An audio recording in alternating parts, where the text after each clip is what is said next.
Hey y'all, CB here at NBS Welding. We're getting a gate mocked up. This is going to go on a logging road. I have several of these gates and post sets.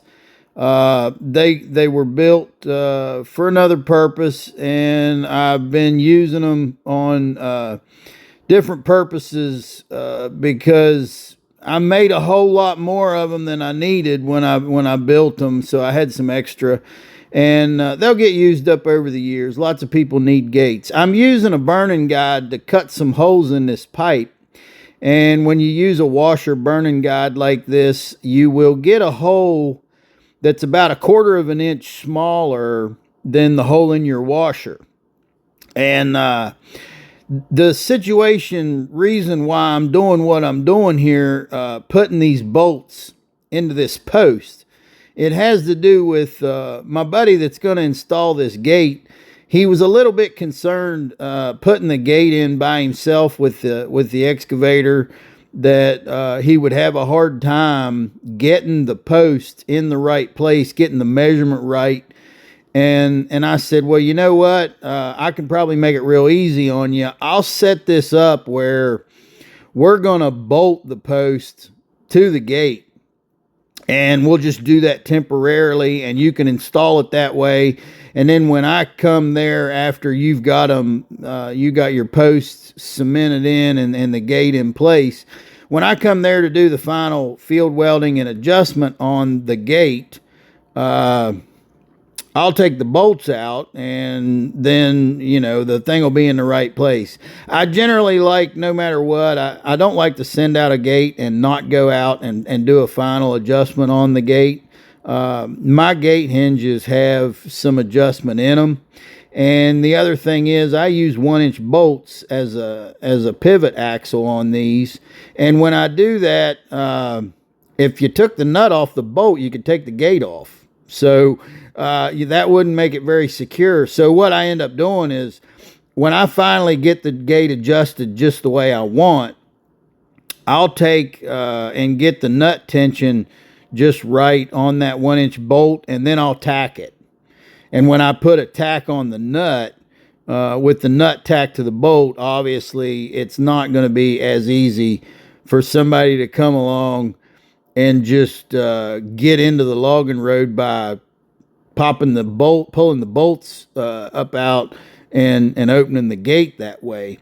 Got a close up here of what I did as far as putting threads in this pipe. You could have tapped threads in this pipe, but the pipe's really not very thick.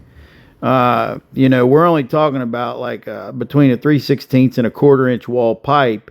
And by welding the nuts in here, I've got a lot thicker bung. And what he's going to do, he's going to have the gate, I'm going to leave the gate bolted to this post, and he's going to be picking that whole thing up with the excavator and setting it in there. So this was kind of phase one.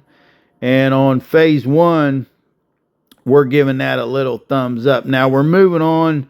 Got the Arc Captain Cut 55 Pro plasma set up to cut some pieces here.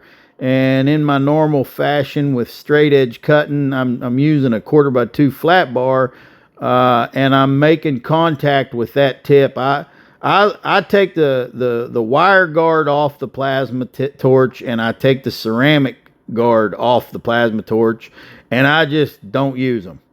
Don't need them, don't use them.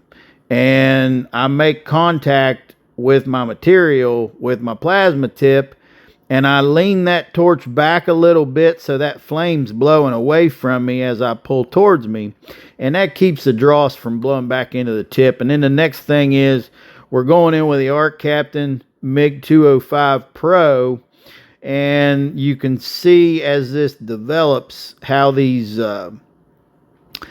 plates are being assembled around this area to give some protection to the lock system. And this would make it to where if somebody had like a hacksaw or a set of bolt cutters or a cordless grinder or something. Obviously, if somebody really wants in, they're going to get in. And if some kid in a turbo diesel truck with a big bumper wants to get moonshine drunk and plow into it, he's going to get in. But we've got this set up with 2 locks, and having that box around those 2 locks is going to make it a little bit more secure and not so easy just to cut the lock and go. I got out my bevel machine because I need to cut this post off. These posts are too long for what we're doing. When I set them up, extra length, it don't hurt. And I'll probably use this other piece of pipe for something else someday. No big deal.